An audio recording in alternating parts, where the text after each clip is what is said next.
Assalamualaikum warahmatullahi wabarakatuh.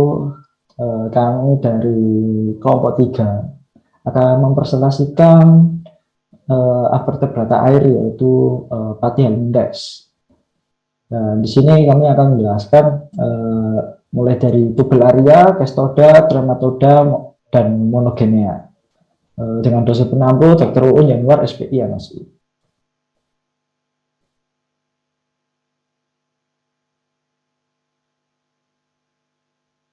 Untuk anggotanya sendiri yaitu ada saya sendiri, Akbar Jairusula, terus ada Adinda Fitria, lalu ada Miftahul Fauzia, ada Erma Novian Armadani, ada Rachel Marsyanda Fani Alfionita, ada Hana Istiana, ada Gilang Nursadewo, ada Niputo Ayu Putri Tian Natalia, ada Sandika Sukmajati, ada Ana Kartika Sofia Abdillah Patani, ada Salman Nur Farizi, ada Chris Johanna Aulia Siringo Ringo, ada Alfian Nur Wahid, dan yang terakhir ada Rona Pinita Silitama.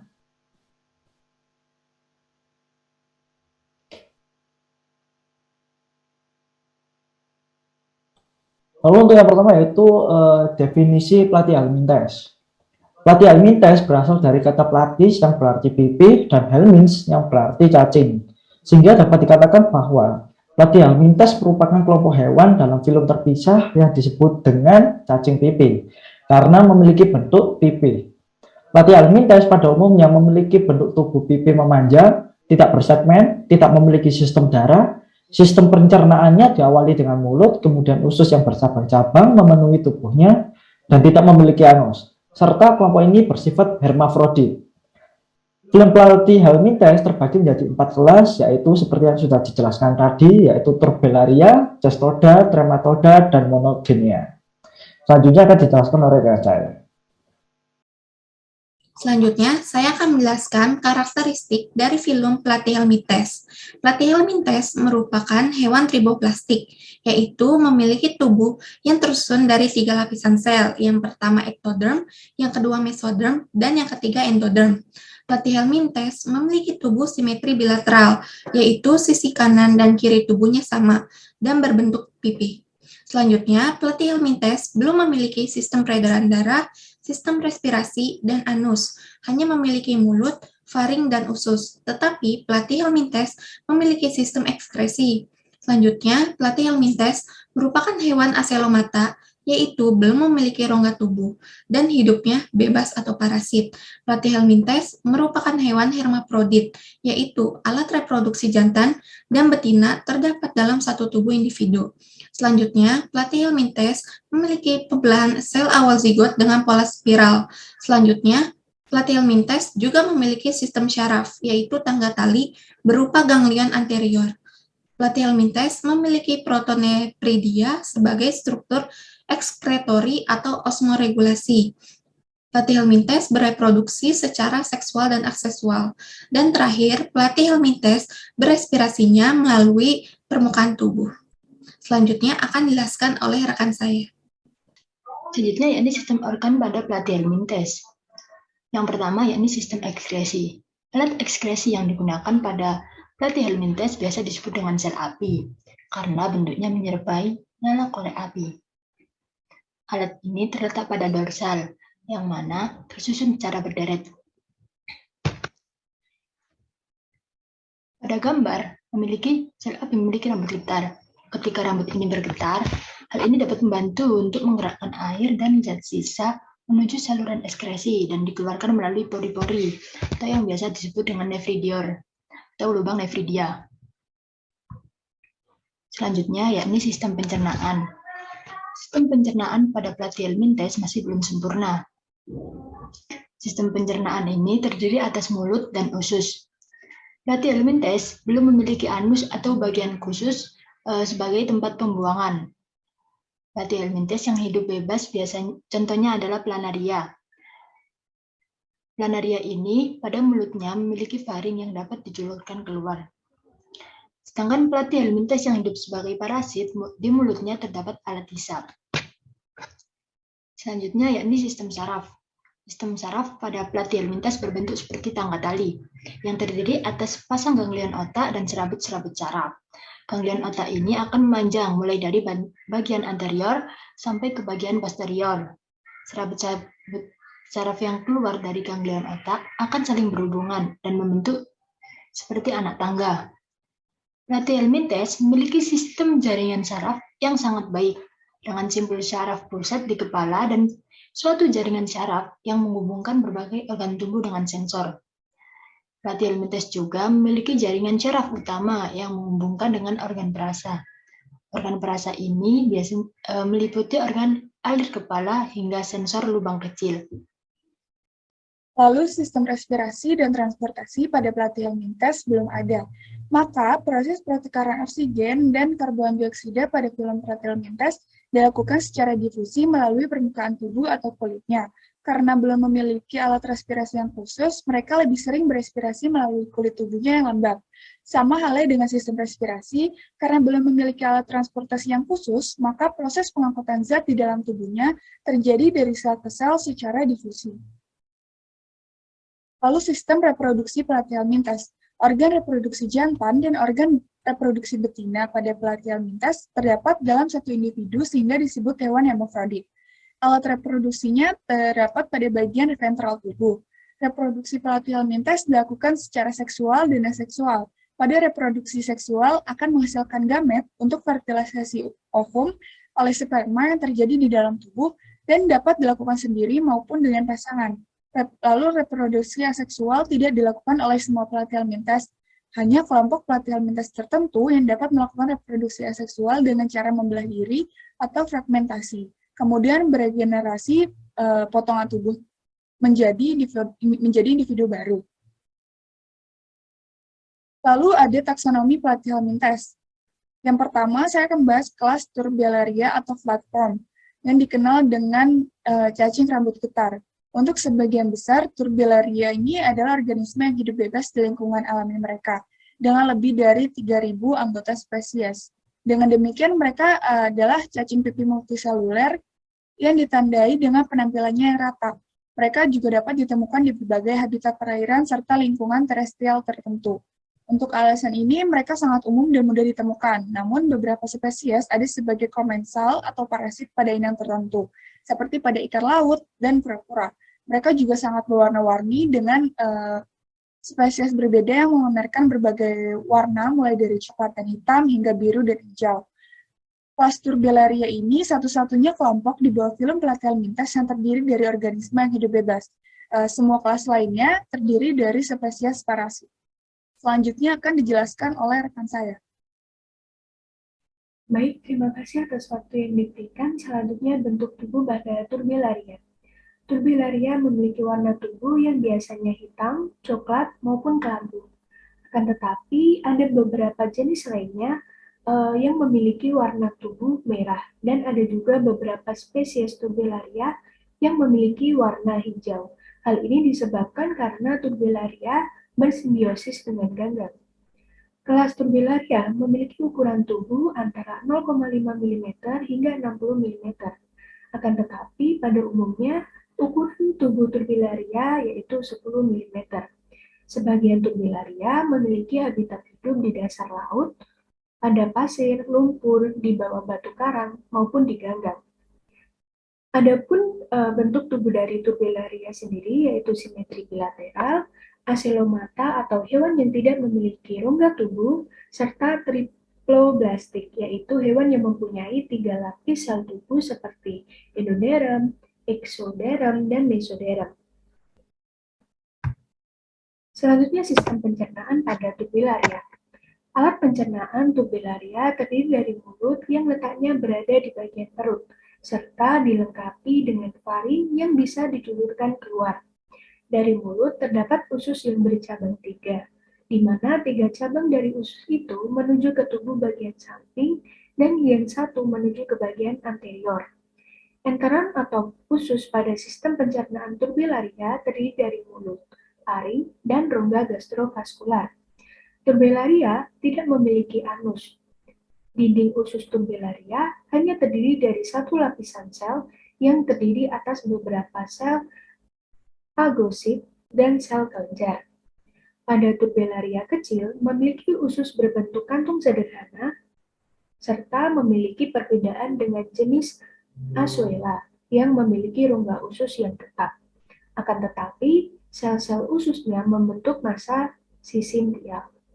Pelebaran dan perjabangan lateral dialami pada usus jenis Turbellaria yang lebih besar, di mana kegunaannya untuk memperluas permukaan dinding usus dalam hal pencernaan dan penyerapan makanan. Selain itu, juga sebagai imbalan atas ketiadaan sistem transportasi makanan atau sistem peredaran darah. Materi selanjutnya akan disampaikan oleh rekan saya. Selanjutnya yaitu kebiasaan makan dari Turbellaria. Turbellaria akan menjulurkan faring untuk menangkap makanan. Turbellaria bisa menjadi karnivora dengan memakan hewan-hewan kecil, tapi ada juga Turbellaria yang memakan bangkai hewan dan detritus. Mula-mula makanan akan didekati kemudian dibibas dengan cairan lendir yang dihasilkan oleh kelenjar mukus dan sel rhabdit. Makanan selanjutnya akan dimasukkan ke dalam faring. Nah, di dalam faring ini makanan akan dicampur dengan cairan digestif, kemudian dicerna oleh aktivitas cairan digestif dan adanya gerakan memompa dari faring. Setelah itu makanan akan ditelan. Berikut ada gambar ilustrasi dari kebiasaan makan Turbellaria. Next. Selanjutnya ada sistem ekskresi Turbellaria.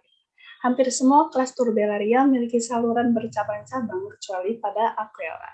Tubuh mereka terdiri dari sebuah sel cekung seperti bola lampu, dan di dalamnya juga terdapat silia, tetapi juga membentuk beberapa saluran kapiler dengan beberapa phlegm bulb. Phlegm bulb sendiri yaitu jumlah dan letaknya bervariasi, fungsinya sebagai alat osmoregulasi gas dan ekskresi. Di dalam tubuh juga terdapat cairan tubuh dan sel amobit yang bebas. Juga terdapat rongga yang berisi cairan tubuh dan berfungsi sebagai sistem organ yang sederhana untuk peredaran makanan dan pertukaran gas. Selanjutnya akan dijelaskan oleh rekan saya. Baik, terima kasih atas kesempatannya. Perkenalkan, nama saya Gilang Nursadewo. Di sini saya akan menjelaskan tentang sistem saraf pada kelas Turbellaria sp. Sistem saraf pada kelas Turbellaria sp memiliki jenis saraf yang bervariasi, berbentuk jala saraf seperti pada Coelenterata dan pada Turbellaria air mulai tertata menjadi beberapa pasang benang saraf. Turbellaria juga memiliki sepasang bintik mata, namun ada juga yang memiliki 2 pasang atau lebih bintik mata. Turbellaria juga memiliki sel peraba dan sel chemoreseptor. Turbellaria sp memiliki sistem jaringan saraf yang sangat baik dengan simpul saraf pusat di kepala dan suatu jaringan saraf yang menghubungkan berbagai organ tubuh dengan sensor. Turbellaria sp juga memiliki jaringan saraf utama yang menghubungkan dengan organ perasa. Organ perasa ini meliputi organ alir kepala hingga sensor lubang kecil. Cara kerja otak pada Turbellaria sp mengarahkan tubuh untuk berputar hingga sensasi dari kedua oseli setara dan minimal, menyebabkan hewan dapat menjauhi cahaya. Sementara cahaya menghantam bagian depan oselus mengeksitasi atau biasa disebut merangsang fotoreseptor. Cahaya yang menghantam bagian belakang dihalangi oleh pigmen penapsis. Dengan cara ini, oselus mengindikasi arah sumber cahaya, sehingga memicu perilaku penghindaran cahaya. Next. Selanjutnya, saya akan menjelaskan tentang sistem reproduksi pada kelas Turbellaria sp. Platyhelminthes, khususnya pada kelas Turbellaria sp, merupakan hewan yang menghasilkan 2 macam gamet. Alat penghasil gamet, betina adalah ovum, saluran ovum, dan kelenjar kuning telur. Sedangkan alat penghasil gamet jantan adalah testis, pori genitalia, dan penis. Kelas Turbellaria sp bisa bereproduksi dengan cara aseksual maupun seksual. Secara aseksual dilakukan dengan pembelahan tubuh. Tiap-tiap hasil pembelahan akan meregenerasi bagian tubuh yang hilang. Sedangkan secara seksual, contohnya pada Planaria sp, yaitu dengan cara 2 Planaria sp dewasa melekat pada sisi ventral posterior tubuhnya dan terjadi kopulasi, yang biasa kita sebut cross-fertilisasi. Selanjutnya akan dijelaskan oleh rekan saya. Ya, yang selanjutnya yaitu regenerasi. Nah, apa sih itu regenerasi? Regenerasi merupakan restorasi pada luka atau pada jaringan tubuh yang hancur pada makhluk hidup, yang melibatkan hilangnya organ atau bagian yang lebih besar dari tubuh makhluk hidup. Nah, sekarang bagaimana regenerasi pada planaria itu dapat terjadi? Jadi, awalnya planaria itu kita potong, baik itu secara melintang maupun secara memanjang. Kemudian, masing-masing dari potongan tubuh ini kemudian akan melakukan regenerasi pada bagian-bagian yang hilang. Nah, pada bagian potongan tubuh yang hilang ini akan tumbuh lagi kembali, yaitu kepala, ekor, atau bagian tengah dari faring. Nah, lalu sebuah blastema regenerasi akan terbentuk pada permukaan potongan dan bagian yang hilang. Nah, akan tumbuh kembali dari blastema tersebut. Nah, dengan cara pengurangan skala, maka bagian-bagian tubuh yang hilang akan direorganisasi dan individu yang dihasilkan dari regenerasi ini ukurannya lebih kecil daripada ukuran sebelumnya. Nah, di sini kita bisa melihat bahwa ukuran dari planaria yang sebelumnya dipotong tentu akan berbeda pada ukuran setelah planaria dipotong. Jadi setelah planaria itu dipotong dan melakukan regenerasi, maka ukurannya akan lebih kecil. Ya, yang untuk selanjutnya yaitu contoh-contoh tubellaria, yaitu ada 5 contohnya, yaitu yang pertama Pseudocerus cf, yang kedua yaitu Pseudocerus perugineus, yang ketiga Planocera cf oligoglena, yang keempat Pseudocerus dimidiatus, dan yang terakhir Pseudobiceros sp. Dan untuk selanjutnya akan saya serahkan kepada Sadika. Baik, terima kasih untuk kesempatannya. Selanjutnya ada Cestoda yang merupakan kelas dari Platyhelminthes yang akan menjadi parasit obligata pada usus hewan vertebrata ketika Cestoda sudah dewasa, menurut Zari et al. Pada tahun 2017. Next. General Morphology, yang dimana cacing pita merupakan nama yang familiar dari Cestoda, di mana merupakan endoparasit yang memiliki bentuk tubuh mirip udang dan ada yang bersegmen maupun tidak. Memiliki panjang yang kurang lebih itu 5-70 mikrometer, serta memiliki skolek pada bagian anteriornya. Skolek yaitu kepala yang berfungsi untuk melekat. Cestoda sering ditemukan pada ikan, serta merupakan parasit yang sering ditemukan di dalam saluran pencernaan ikan menurut Akbar tahun 2013. Next.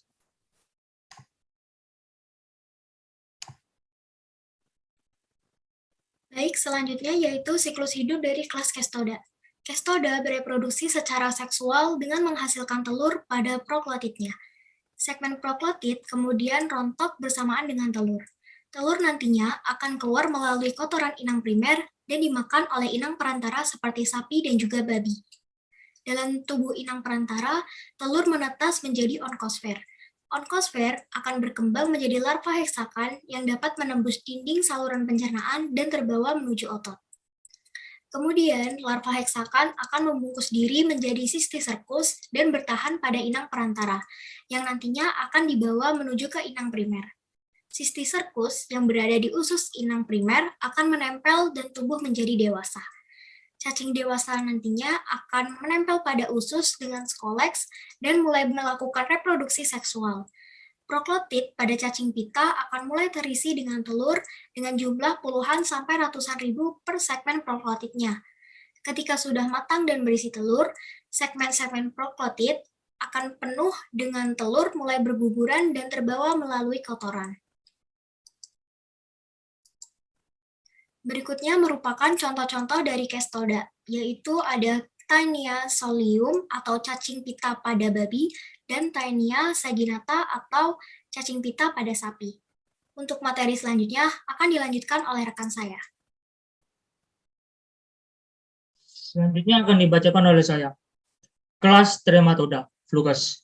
Trematoda adalah endoparasit pada jaringan dalam tubuh dan saluran pencernaan. Trematoda berukuran hingga beberapa sentimeter.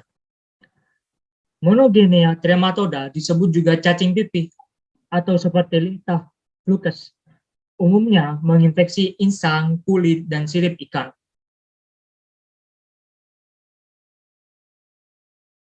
Morfologi trematoda. Yang pertama adalah badan berbentuk seperti daun, pipih tidak berongga badan. Yang kedua adalah mempunyai batil isap anterior atau oral sucker, di mana saluran pencernaan bermuara. Yang ketiga adalah batil isap perut atau ventral sucker untuk melekatkan diri pada beberapa spesies terletak di bagian posterior. Yang keempat adalah mempunyai porus genitalis yang letaknya berbeda pada tiap spesies. Yang kelima adalah bentuk sekum, usus besar, bercabang dua, sehingga mirip seperti huruf Y terbalik. Telur berbentuk oval biasanya beropekulum. Dan yang terakhir adalah dalam siklus hidupnya dikenal sebagai stadium, antara lain Miracidium, Sporokista, Redia, Cercaria, Metacercaria. Selanjutnya adalah pembagian trematoda. Berdasarkan jenis kelamin dibagi menjadi dua, yaitu yang pertama adalah golongan hermaprodit atau berkelamin ganda, yang kedua adalah golongan anhermaprodit atau organ genital terpisah. Berdasarkan habitat dibagi menjadi 4. Yang pertama adalah trematoda usus, yang kedua adalah trematoda hati, yang ketiga adalah trematoda paru-paru, yang keempat adalah trematoda darah. Trematoda yang terdapat pada manusia termasuk dalam kelompok Digenia. Digenia adalah kelompok di mana reproduksinya terdiri dari 2 fase, yaitu yang pertama adalah fase seksual pada hospes definitif, dan yang kedua adalah fase aseksual pada hospes intermedier atau hospes perantara. Golongan hermaprodit mempunyai 2 hospes intermedier, sedangkan golongan anhermaprodit tidak mempunyai sama sekali. Selanjutnya adalah siklus hidup. Yang pertama adalah multiplikasi aseksual di moluska sebagai inang pertama, ikan atau Arvertebrata sebagai inang kedua. Trematoda dimulai dari telur mature, menetas dan mengeluarkan Miracidium di dalam air. Miracidium akan segera masuk ke dalam siput yang sesuai sebagai hospes perantara pertama melalui kaki muskularnya dan berkembang di limpa.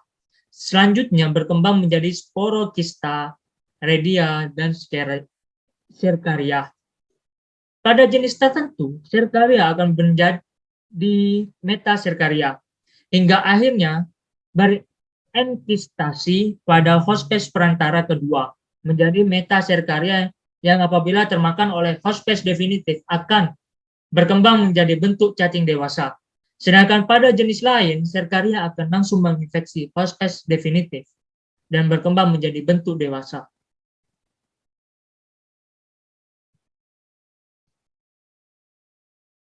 Selanjutnya akan dibacakan oleh teman saya. Masalah yang ditimbulkan kelas trematoda. Potamon sp sebagai HP Paragonimus. Dengan cara infeksi, makan ketam atau udang mentah atau kurang masak yang mengandung metacercaria. Eksitasinya terjadi di usus halus, menembus dinding usus, masuk rongga abdomen cacing muda, menembus diafragma menjadi cacing dewasa di paru-paru dalam 8-12 minggu. Dengan siklusnya dapat kita lihat pada gambar berikut. Gejala kliniknya, cacing muda tidak menimbulkan gejala klinis. Cacing dewasa membentuk kista di paru-paru, di dalam kista tangan maupun triploid. Dengan gejala, batuk dengan sis, disertai nyeri pleura dan sesak nafas atau dispena. Cacing dewasa dapat bermigrasi ke alat-alat lain dan menimbulkan abses pada alat tersebut, seperti hati, limpa, otak, otot, dinding usus. Di otak dapat menimbulkan gejala epilepsi tipe Jackson.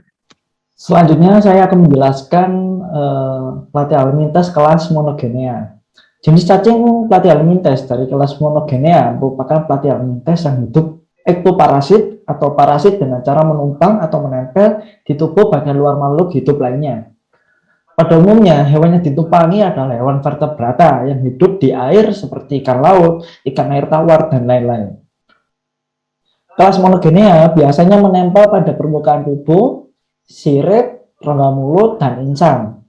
Hewan ini memiliki alat penempel yang besar di bagian posterior, yang disebut juga dengan ovistator. Ovistator merupakan organ yang berfungsi untuk melekat pada inangnya, memiliki sejumlah alat penghisap, kait, jangkar, dan duri.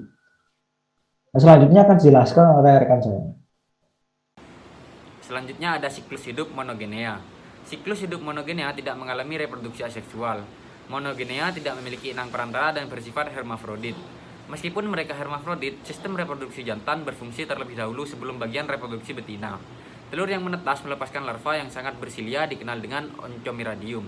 Oncomiradium ini memiliki banyak kait posterior dan umumnya merupakan tahap kehidupan yang bertanggung jawab untuk transmisi dari inang ke inang. Hewan dewasanya memakan darah, lendir, serta sel-sel epitel inangnya. Monogenea memiliki daur hidup langsung, tanpa inang perantara dan menunjukkan spesifik inang dan tempat. Contoh, umumnya monogenea dewasa ditemukan pada ikan, sedangkan pada stadia larva ditemukan hidup bebas atau free living. Hampir semua monogenea menjadi parasit yang hidup di permukaan tubuh inang atau disebut ektoparasit, karena hidup pada insang dan kulit ikan. Monogenea ada juga yang bersifat hyperparasit atau parasit pada parasit, seperti monogenea udonella yang menginfeksi Copepoda yang merupakan ektoparasit pada ikan. Kemudian ada contoh monogenea. Beberapa ahli parasit membagi monogenea menjadi dua subkelas berdasarkan kompleksitas haptor mereka, yang terdiri dari Monopistocotilea dan Poliopistocotilea. Monopistocotilea terdiri dari genus Gyrodactylus yang tidak memiliki titik mata dan bersifat vivipar. Kemudian ada genus Dactylogyrus memiliki 4 mata dan bersifat ovipar. Genus ini merupakan genera metazoa yang paling banyak, di mana setidaknya memiliki 970 spesies. Dan yang terakhir ada genus Neobenedenia, berukuran lebih besar dan hidup pada kulit spesies laut tropis, menyebabkan infeksi yang parah pada budidaya hewan laut. Sedangkan Poliopistocotilea terdiri dari genus Diclydopora yang kebanyakan ditemukan pada ikan laut dan ikan air tawar primitif seperti ikan sturgeon dan paddlefish. Dan juga ada genus Protopolystoma yang ditemukan pada katak bercakar atau spesies Xenopus spesies. Selanjutnya, saya akan menjelaskan tentang keuntungan dan kerugian dari Platyhelminthes. Keuntungan dari Platyhelminthes yang pertama ialah biodiversitas animalia di Indonesia semakin bertambah. Planaria SP digunakan sebagai indikator air bersih. Planaria SP juga akan digunakan sebagai makanan ikan. Platyhelminthes sebagai indikator biologi atau dengan kata lain sebagai alat percobaan bagi para ilmuwan. Dan kerugian-kerugian dari Platyhelminthes yaitu Fasciola hepatica atau cacing hati ternak akan menyebabkan fascioliasis, clonorchis sinensis atau Opistorchis sinensis atau yang biasa disebut juga cacing hati manusia akan menyebabkan clonorchiasis. Yang selanjutnya ada Cytosoma japanicum, Cytosoma haematobium, dan Cytosoma mansoni merupakan parasit darah dan akan menyebabkan cytosomiasis. Selanjutnya ada Taenia solium atau cacing pita manusia yang akan menyebabkan Taenia solium dan Taenia saginata yang akan menyebabkan Taenia saginata. Solusi agar terhindar dari infeksi cacing parasit. Pada umumnya, Platyhelminthes itu merugikan karena merupakan parasit bagi manusia maupun hewan. Agar terhindar dari infeksi cacing parasit ini, sebaiknya dilakukan beberapa cara, antara lain memutuskan daur hidupnya, menghindari infeksi dari larva cacing, tidak membuang feses sembarangan, tidak memakan daging mentah dan setengah matang. Berikut ini adalah poster dari kelompok kami mengenai Platyhelminthes. Dan ini adalah referensi yang kami gunakan dalam mencari presentasi kami. Demikian presentasi yang dapat kami lakukan. Kami mohon maaf apabila ada kata-kata yang kurang berkenan. Atas perhatian dari teman-teman, kami mengucapkan terima kasih banyak.